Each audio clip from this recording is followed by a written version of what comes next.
Well, anyway, switching gears, our next guest is the founder and chairman of JA Four Lines Family Office. Welcome, John. How you doing? I'm doing great, Davey. Hi, Julia. Hey, John. Good to have you on the program. First question. People's behavior change during a crisis like this pandemic that we're still facing.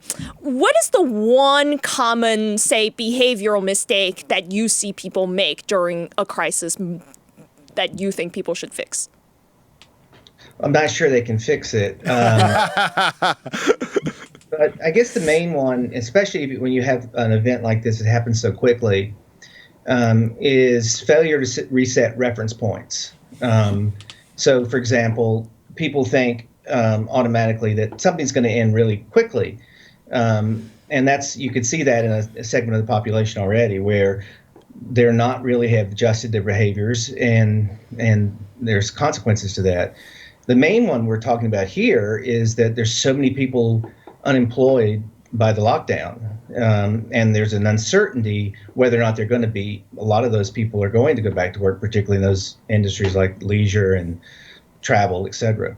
Yeah, John, we haven't really confronted this new reality. You bring up a really good point, which is like, we haven't even reckoned with the fact that when unemployment runs out, where are these people going to work? Yeah, it's a big number if you think about it. I saw a number recently, a couple relevant facts. There's about 30% of people who are absolutely depending on that income. And then there's about 60% of the people who were let go who essentially are making more money on that income. So are those jobs going to be there when they get back? Will their behavior change because they're all of a sudden making less money if those jobs do appear? So the uncertainties are way far, in my mind, are far outstrip whatever we see in things like the stock market or pronouncements by public officials, et cetera. Yeah, speaking of that, you're from a family office. Obviously, you have to think about investing and long-term returns, et cetera. What do you think about, the state of the economy and the stock market and, a lot of this quantitative easing going on and all of that? What is the medium-term picture for the U.S. economy? The medium term is pretty negative, meaning maybe the next 3 to 6 months. So, and I don't think that's going to change just for some of the reasons, David, you mentioned, which are the first part of the stimulus is going to run out. There'll be a debate on whether or not the rest or more can continue in the same fashion, which of course won't happen. And therefore, we'll probably be on some rocky straits for a while, both in public markets and also in people's perceptions.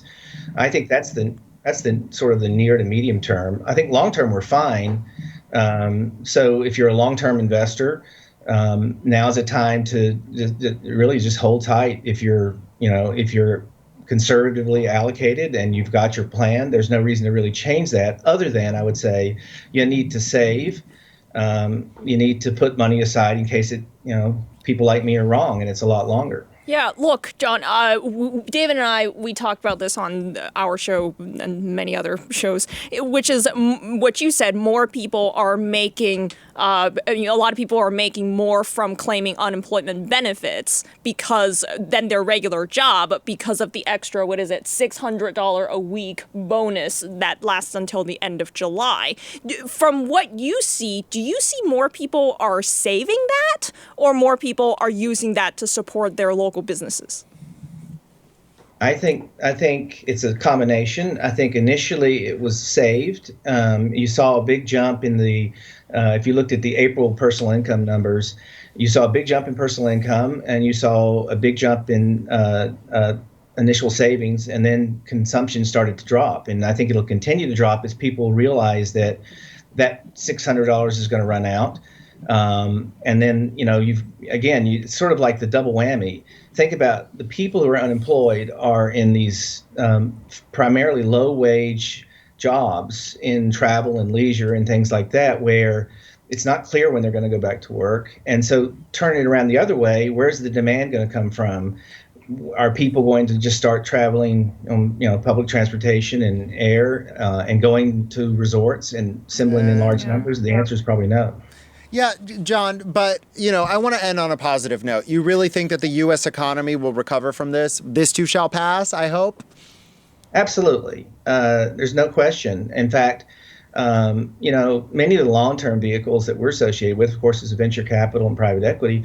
I'm perfectly happy to be reinvesting in those vehicles just because I think the long term is going to be fine.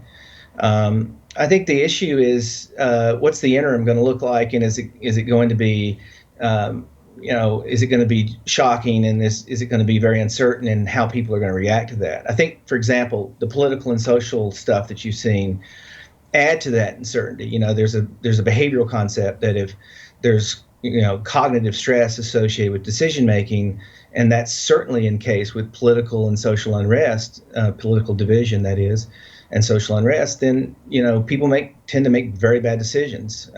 They go out in public without their mask, or they go in closed spaces without their mask, or they do crazy things. And the longer that drags on, short term and medium term, that's bad. But long term, the U.S. will be fine. There's a great quote from Hume that said, "Look, there's wars and pestilence, and whole countries are wiped out, and in just a matter of a couple of years, everything's back, to where it was." And I think that's the case here. Well, from your mouth to God's ears, because I'm ready to get back to normal. John, thank you so much for taking the time to talk to us today. Thank you, David. Thank you, Julie. You. Woo. That was a great chat.